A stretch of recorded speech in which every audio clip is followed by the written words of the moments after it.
Yeah, I didn't think we were that right. Like, I know we were talking about it. Maybe it was a little hyperbole. Maybe it was a little dramatic on our end. We weren't even close to the drama that's going on behind the scenes here. Like, we thought we were joking about it. This is no joke. It's Drama City. No. Yeah. It's Drama City at Red 100%. Bull. 100%. Yes, yes, yes! Oh, you know what that sound means. I've written the Paddock F1, Greeny and the Cheese. Round 13 of the Formula One season brings us to the banks of the Danube River in Budapest for the 39th time of the Hungarian Grand Prix. And while you're there in Budapest, maybe take a little scenic cruise down the Danube with some drinks, little cocktails in the Danube. Sounds pretty nice to me. Or a little culture for you there, Michael. Did you know this? Hungary is one of the world capitals for opera. Maybe you check out the Hungarian State Opera. Are they playing a little Phantom there? And last but not least, a little Phantom of the Opera. Oh, yes, of course. Is that playing? Is that playing? Or maybe take a soak in one of the thermal baths with a nice view of Budapest. I don't need those to take a nice hot soak, I'll tell you that. Oh, absolutely. And that's not even right now. There were so many things to do in Budapest. It blew my damn mind. You got anything, sir? Goulash and a whole bunch of it. I actually went to a baseball game recently, in the United States of America, and they had Hungarian night. They were serving bowls of goulash. I don't know if it's great for a baseball game, but it's good. You sit down on the couch on a cold day, very unlike today, and you have the goulash. But that's what Hungary means to me. I knew you were going for the goulash. That's no shot. How do you not go for the goulash? This ain't no travel show. This is an F1 show. And we're 12 miles from downtown Budapest in the Three Springs Valley of the Hungarian. 2.72 miles, 2 DRS zones, 14 corners. After turn 5, you really don't stop turning the wheel for the rest of the lap. They come at you thick and fast, those corners. You give it the full beans for 55% of your lap. And no, the Hungarian never disappoints. Never disappoints. We were 3 wide into turn 1, just to kick it off right off the bat. Frustrated cranky Max was back. Well, maybe that's because he was sim racing to 3 a.m. Probably shouldn't be doing that the night before a race. Just a thought. And then there was McLaren team orders there at the end. But as Piastri takes his maiden win in Formula One, Lando takes second for McLaren 1-2. And Lewis Hamilton rounds out the podium for his 200th podium in F1. We're caffeinated, we're medicated, Greeny. Good day, sir. Good day, very good day. It's always a good day when we have a 7th winner this season. Absolutely unbelievable how we are now at 7 different winners this season. Oscar Piastri gets his first win. I guess bittersweet or bitter sour or I don't know. This was a weird one. It's always a weird one when we have a situation that is almost predetermined. I think the stipulation was, whoever was leading after the first pit race or pit stop or last pit stop that they had is determined to be the winner, or however they did it in McLaren. I guess Lando Norris, some might say, deserved to win that race. Oscar Piastri won the race. He even seemed slightly disappointed in the results of his win. If you heard him right after the race, it seemed like he was apologizing to Lando for the situation. But the team made the call, and right, wrong, or indifferent, it adds drama to Formula One regardless. Something we severely lack. It felt like a little more of like a Real Housewives episode than a Formula One. It feels like the Drive to Survive world is combining a little bit, and whether this was unnecessary or necessary drama or not, Lando Norris is not catching Max Verstappen. Most likely not. I guess unless the trends continue. We'll see what happens when we're at Spa next, right? So we'll see what happens when we go there, which is a totally different race course, but listen, the fun is back. Every mistake means a lot. We saw a lot of these 4-second pit stops versus 2-second pit stops. These minor things, these little things, these half a seconds matter now. And Max is crazy. He went airborne. Obviously caused that situation. I think it was determined and pretty obvious he caused that situation. But even early on in the race, when he hit that apex and ended up out off the track and then trying to gain a position, a lot of Max drama, some McLaren drama.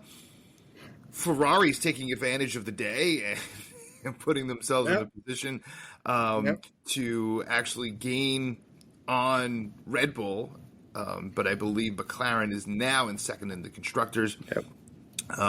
Red Bull's pulling back a little bit, and it's almost like a 3-horse race between McLaren, Ferrari, and Red Bull, with Mercedes not tremendously far behind.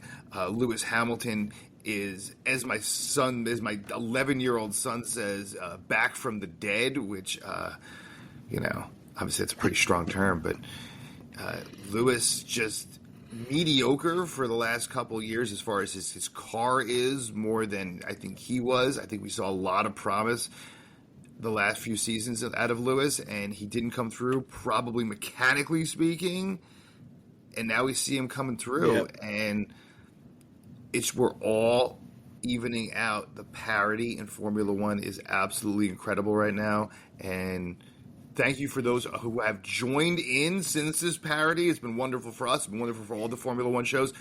In the paddock USA at gmail.com. Hit us up.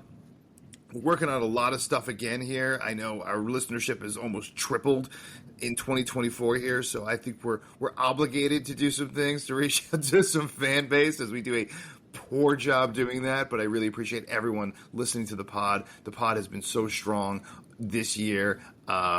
Cheese and I have pick ourselves off the floor sometimes looking at our numbers. So thank you so much. I'm going to turn it over to you, Cheese. Tell me how you felt when you heard that Oscar was going to pass Lando Norris. And take your gambling out of it. We'll get to that nonsense later. Take your own cash out of it, your wallet out of the situation. Well, thank you very much to McLaren for that. We'll just end that right there. Thank you very much. Quack, quack, quack. Thank you very much, Mr. Ducksworth, on that one. We'll start to the back. Lewis 200th podium. That's just ridiculous. To have that many podiums, that longevity, to put yourself in those positions over and over again, even if you didn't have the car at times to be able to get those and to get yourself there, that's just massively impressive. As you stated, Ferrari picking up the pieces,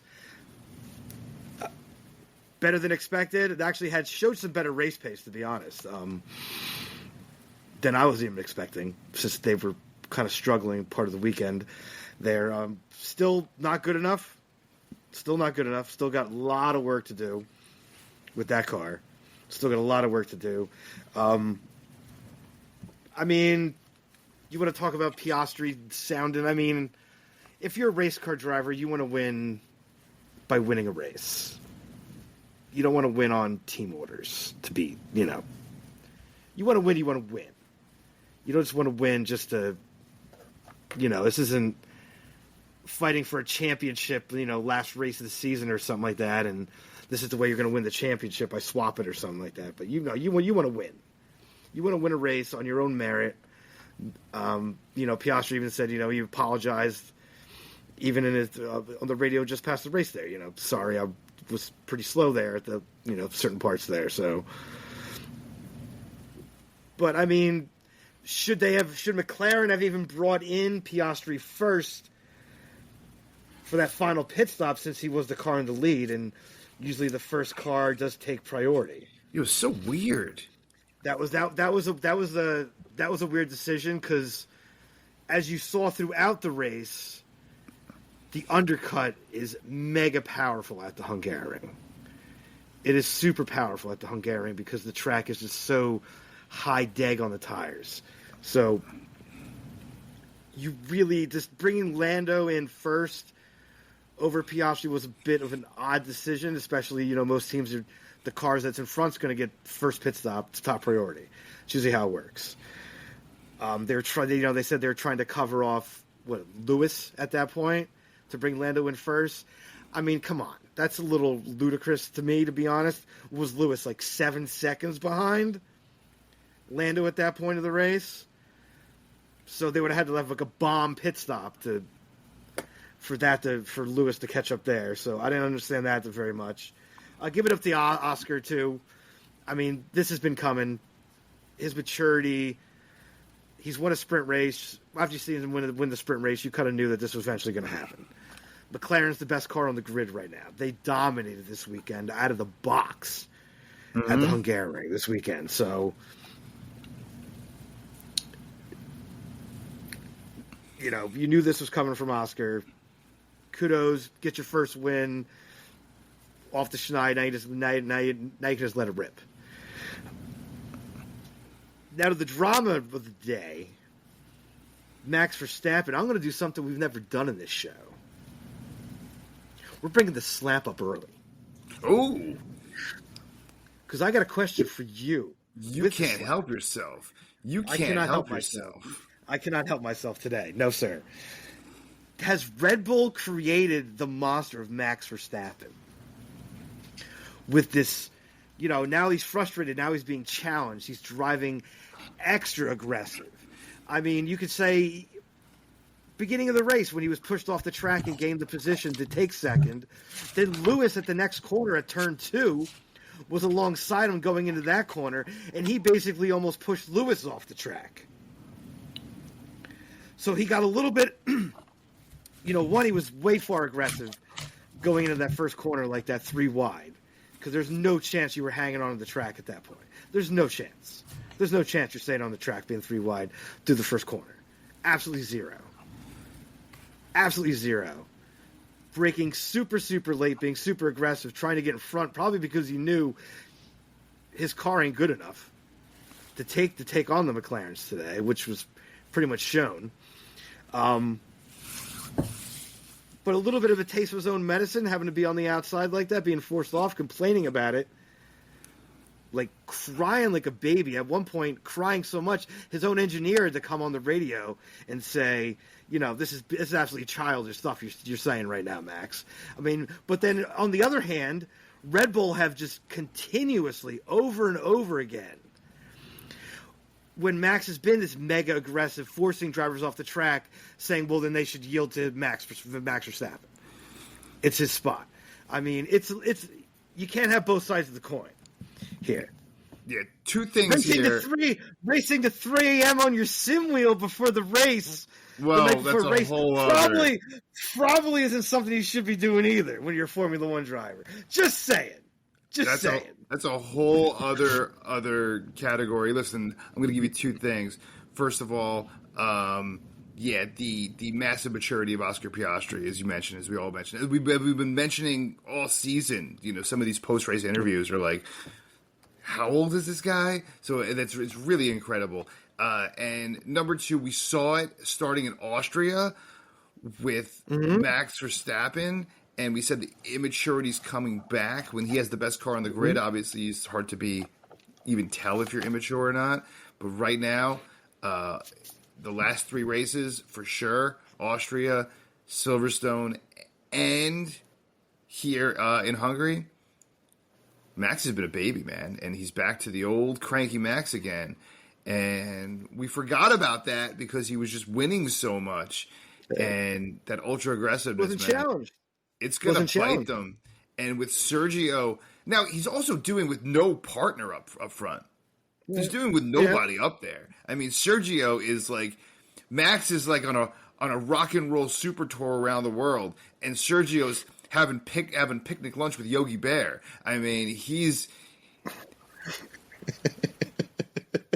out to lunch somewhere. I mean, yeah, he finished with 7th today. Yep. But he's in a different world. He's in a different world. We won't even get into his terrible weekend going into the race before that. Terrible weekend. But guy can't qualify. just can't qualify right now. Has a big nothing to qualify. Absolutely nothing. So, of course, that takes us immediately into Cheese's favorite part of the week, besides watching Red Bull lose.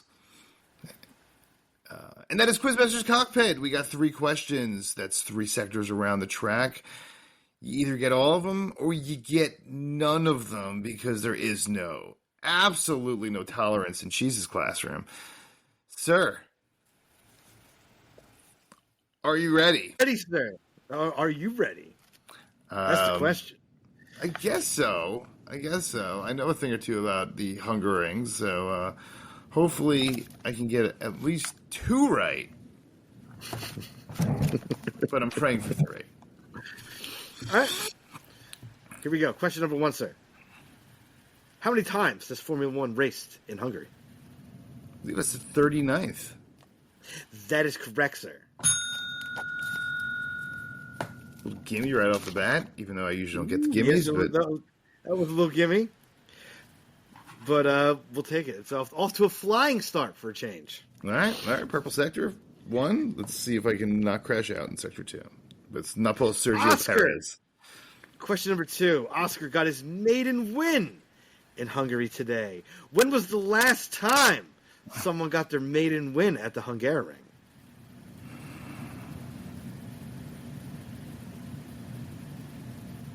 Oh, man. The last time. The last time somebody got their maiden win. When did that occur? It's not who, it's when. Oh, 2021. That is correct, sir. Wow. Woo! We need some theme music for right now. Dun, dun, dun, dun, dun, dun, dun, dun, Well, since we never get to this situation, theme music usually isn't warranted, and they got to dust it off from the back wall. Question number 3, sir. When was the last time F1 had 7 different winners in a season? Because after today, Oscar was the 7th different driver with a win this year. When was the last time?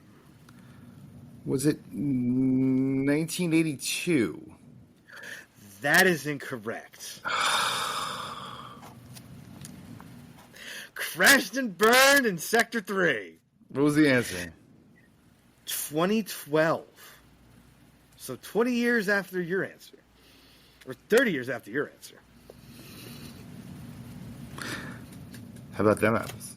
I know there was 7 winners in 82, or maybe it was 81. All right. Forgot about 2012. Winners that year were Button, Alonso, Rosberg, Vettel, Weber, Hamilton, and Maldonado in the Williams. 7. It's a lot of winners. 7. That's a lot of winners, especially 13 rounds in. And what's amazing is there has only been 1 multiple race winner, which is incredible. And that's Max Verstappen, of course, with 7. The other 6 have 1. Incredible. Really an incredible season. And we're only halfway done. Only halfway done. But unfortunately, you got 1 wrong. So that makes you a loser. So close. So close. So close, but no cigar, sir.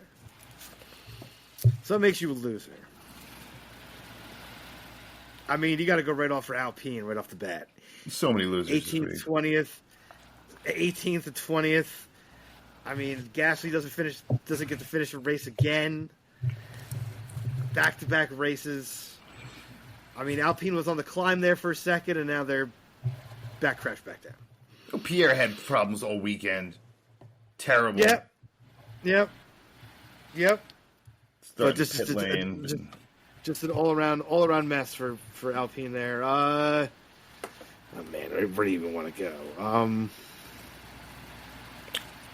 Can we just end the Logan Sargent project, please? Yeah, this was a bad one. Because he looked good this weekend. He He looked actually better. qualified. He qualified nicely. Better. And then just, he's been actually qualifying well the last few races here. But then he still finishes, 17th, 16th.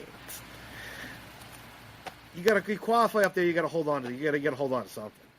Yeah, especially with Alex Albon definitely making strides, even though he's hasn't been scoring points every race here. Mm-hmm. Alex Albon's definitely moved up out of the dead last category, and Logan Sargent hasn't followed suit. And I was thinking the exact same thing with Logan Sargent all day today. Can we just end this experiment, please? Yeah, especially when he looked like he was competitive this weekend. Yep. All right, those will be my losers. All right. How about Fernando Alonso? First of all, anytime you're going to lose out to your teammate, and your teammate is Lance Stroll, you deserve to be a loser if you're going to lose out to him. So, absolutely. Lance Stroll just on the cusp there, scoring 1 point. Congratulations, Lance, and to the entire Stroll family for the single point. But I'm going to give it to Sauber. Sauber actually showed a little bit of life this weekend, especially in practice, a little bit surprising, and was definitely showing a little bit of life. Bottas was turning some heads in qualifying, and then they just come out in 16th and 19th. Like, come on. You finally showed a little bit of life, and then you showed who you really were, and that's a sucky team. And those are my losers. Honorary mention for Haas, but go ahead. An honorary mention, he says. Throw that in there. All right, winners, I'll go Yuki Tsunoda, 9th place. Apparently the front runner to possibly take over the Red Bull seat for Perez, from what Helmut Marko has said. So, I'll put Yuki Tsunoda there. Charles Leclerc, 4th. Really well done drive. Really nicely driven some nice stints there today.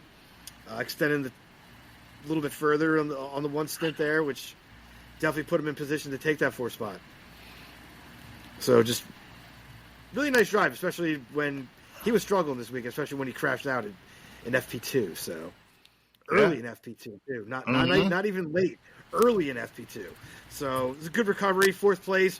Probably the best that Ferrari could even hope for is to get the 4th place finish. So take that 4th place and run back to the trailer. Run to the trailer and on the Spa. And those will be my winners. Got to give it up for George Russell, an embarrassing elimination in Q1, and then to come back and scoring any points. Obviously, getting up there, but he did.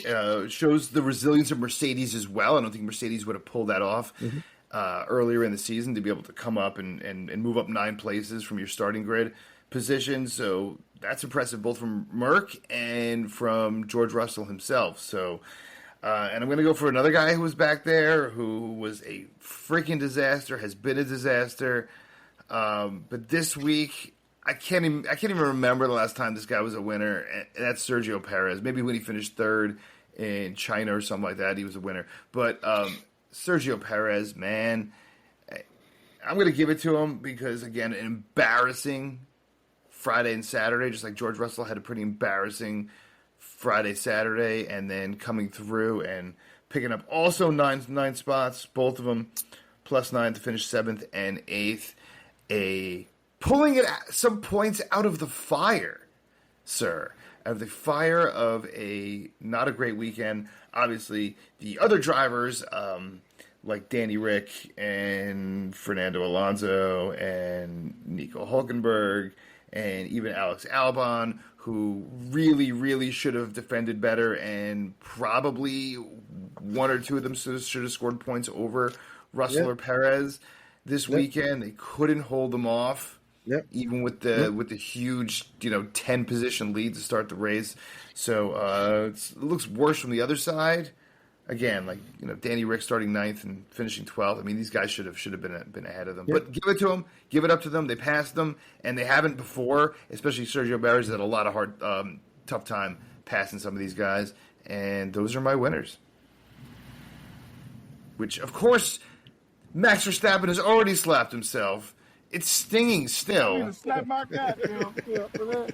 I need to slap my goddamn for that. I need to slap my goddamn. Yeah, but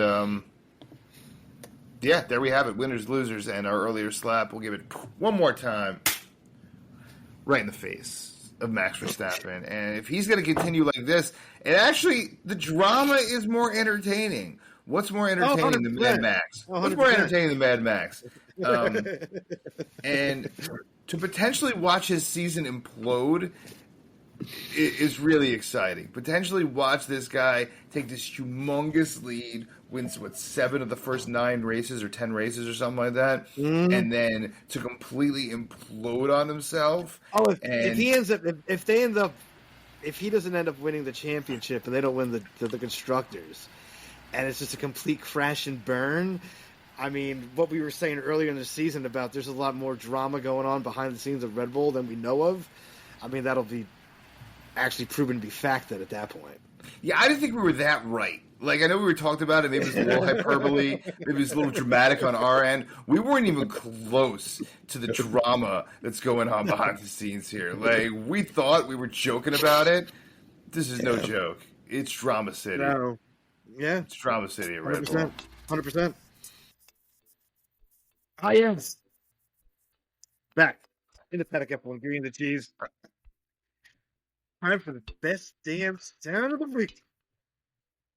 Take that fantasy ride to that fantasy island of Rito, where the beer flows like wine, the wine flows like beer. And the cannabis, oh yes, grows as far as the eyes can see. Look at it out there. Green and luscious. Take a little whiff. That air smells. Yeah. Take a little walk to the top of the hill that can see at the top. Just like Monaco, baby. Are we cashing in or are we checking out? Thank you, McLaren. That's all I got to say. Man. Thank you. Man, oh man, oh man. You had Oscar Piastri winning. When I saw you text that, I said, that's some good value, but not going to happen. Oscar Piastri is not going to win for the first time, but becomes, I believe, the 3rd Australian to win in Hungary. I think a third of the Formula One grid has won. He's 6th to win at Hungary. You got Ocon. A lot of got Lando. Hungary too. Lando. A lot of first winners end up being Hungary. Yeah. One. Of course, you got Lewis, who's won most of the time there. Senna. Back in the day. Yeah, it's a weird things happen at the Hungarian. Danny Ricks won it at the Hungarian. Yep. I mean, it's weird, odd things happen. You get weird, odd winners sometimes at the Hungarian.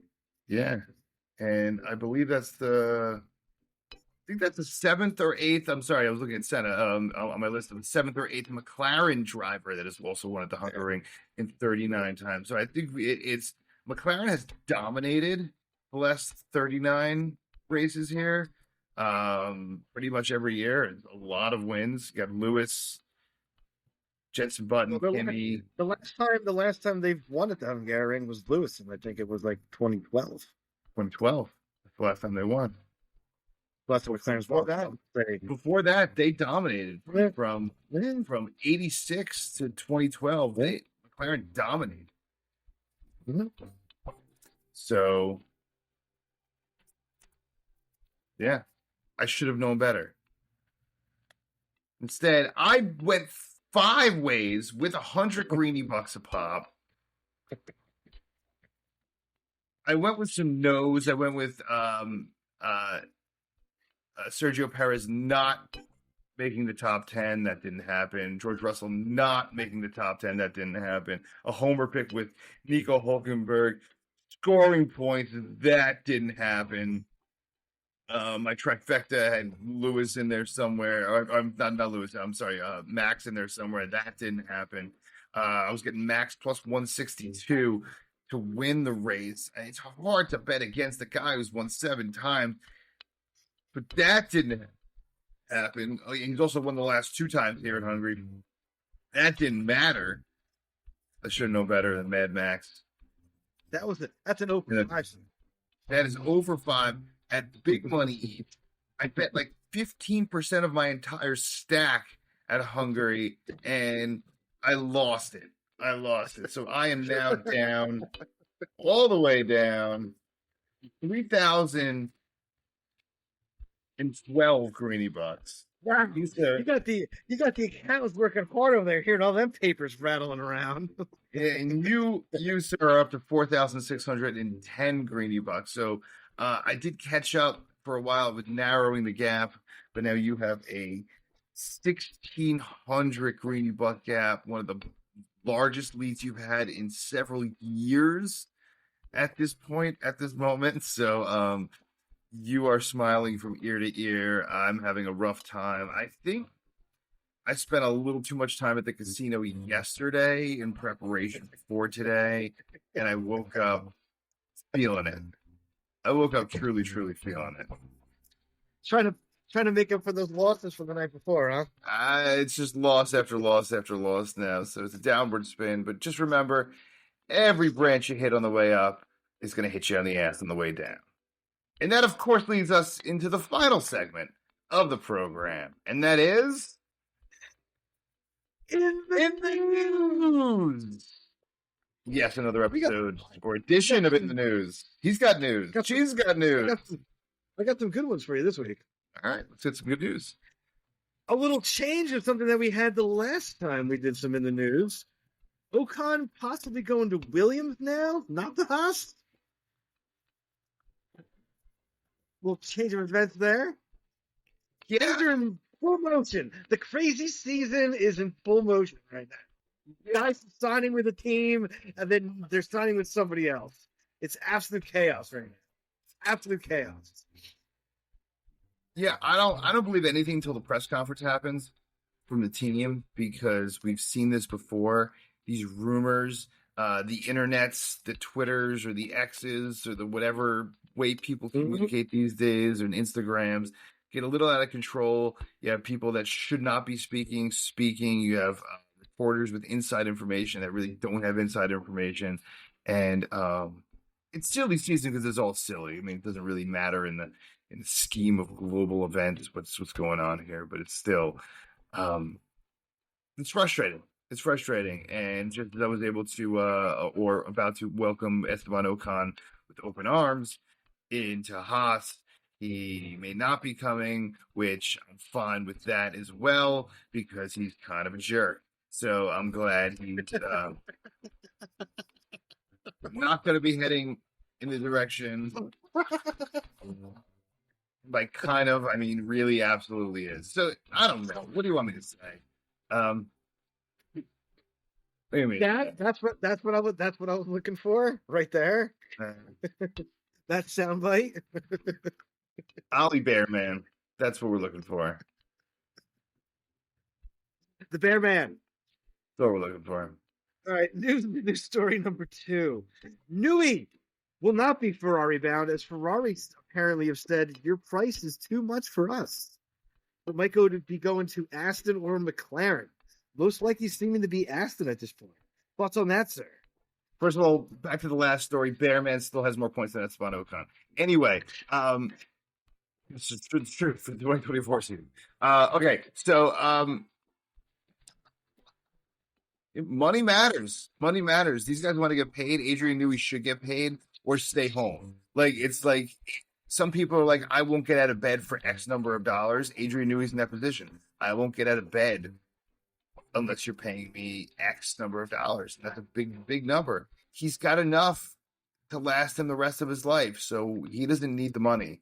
You're in that situation, and sometimes you might not want to spend the money. Sometimes he might not be bringing what you think he might be bringing or what he did for Red Bull. It might not translate over exactly. So, money matters. These are tens of millions of dollars you're talking about here. And, if he threw out a probably ridiculous number and say either I'm going to get paid a ridiculous amount of money or I'm just going to go home and my wife and I are going to sit in our giant mansion and enjoy the rest of our life. Story number 3.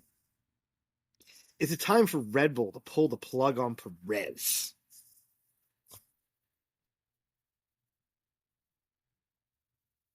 I think we've said this over and over and over again. Even though he's in the winner's circle this week, at least on our show, I think it's exposed now that Red Bull is not the best car on track.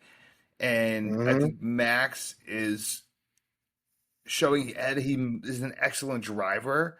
But Sergio started showing cracks last year.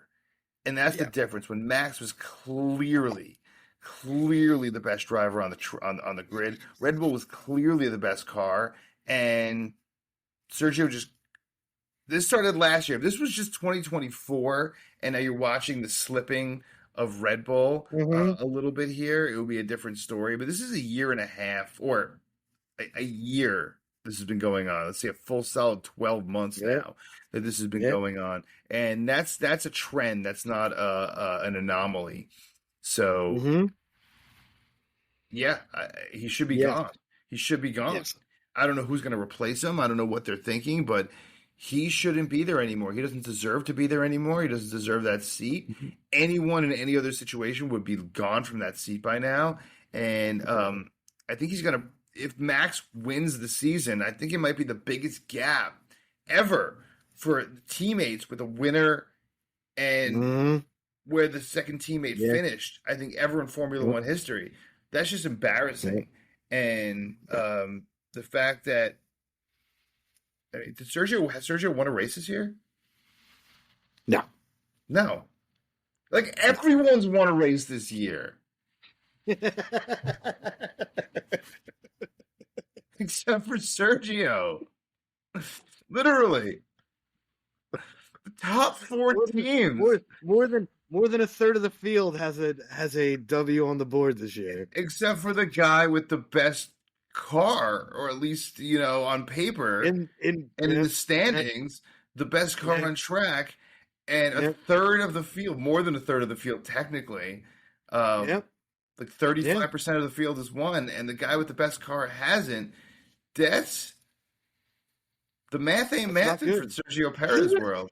Sergio was fighting to keep his job last year, and he was second. And he was second, so he finished second, and we were shitting on him last year. Yeah. What's he, like 7th now? Yeah, 8th maybe. Maybe he's 8th. holding on. Lewis probably passed him today. Yeah, probably. I could bring that up, but I really don't care because he stinks. It really doesn't matter. 7th, 8th, it doesn't matter. It doesn't matter. Oh, well, 6th? It's not good. If you're not second, second, maybe 3rd in the Red Bull. Now, obviously, the Red Bull's slipping. But with Max Verstappen so far ahead, still, after all these follies and situations, the fact that Max Verstappen's still a mile ahead of everyone else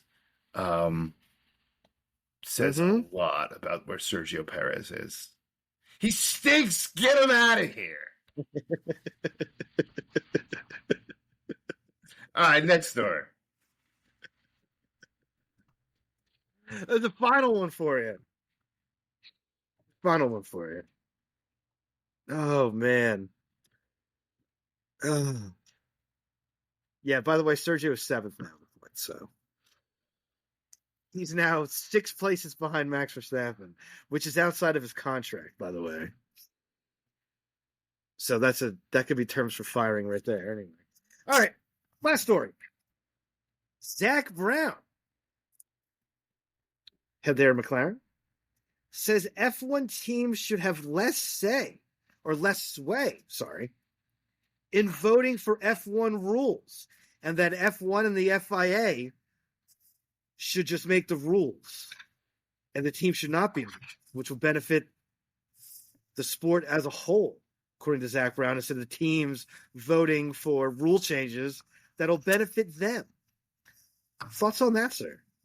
I mean, is there a governing body or is there a self-interest body? And that's really what it is. I think we passed the hump of Formula One's popularity, and I think United States, as there's 3 races, had a lot to do with this, right? I think the United States' participation and fan base growing and growing, and thank you all from the U.S. who've listened to us for the last 4 seasons, which has been phenomenal as we started this, as Formula One was the fastest growing sport in America, and that's why we started this podcast to begin with. But anyway, really, the fact is that Formula One made it over the hump. They're extremely profitable now, and nobody wants to help anyone else out. So it's really hard because it's going to be the big guns that are going to be making the decisions. Haas is not going to have the equal footing at the table as Ferrari does. Regardless of how equal it should be, it's not going to be. Sauber is not going to be on equal footing, with Red Bull at that table, even though it should be. That's, I think, what Zach Brown is alluding to, I believe, is the fact that it's not equal. No, it's that when a rule change comes up, all the teams vote on if they want to accept this rule or not. And if it gets voted down, the rule doesn't change. Which, it put it in layman's terms, that'd be like Manchester United or the Premier League, and the top clubs don't want to go for, say a salary cap, and the top group says no, and it gets voted down, so there's no salary cap. Yeah, they're not equal, but even though they're equal votes, it's letting the inmates run the asylum, and that's never going to be something that's going to be. This is one thing of F1 that's always pissed me off. I mean, you're going to have a governing body, you make the rules, and everybody else has to, and the teams want to. That's why, we have to follow the rules. You can't just be voting on, well, this rule's not going to benefit my car, so I'm not going to vote for that. I mean, it's insane. That's why we had the whole discussion early in the season on bringing in more teams to Formula One, which the regulations do state they can actually add 2 more teams by regulations. They can have 12 teams total. But when you put it to the teams to vote on if a team comes in or not, I mean, this is the way it's going to be. You're going to have teams voting for things that are going to benefit them, not benefit the sport as a whole, or what's going to benefit me now, not as the sport as a whole. And that's a problem. A governing body should set the rules. And then the teams have to abide by it. You shouldn't be voting on, well, this rule's not going to help me out, so the hell with that rubbish. I mean, it's a little ludicrous, to be honest. I mean, that's like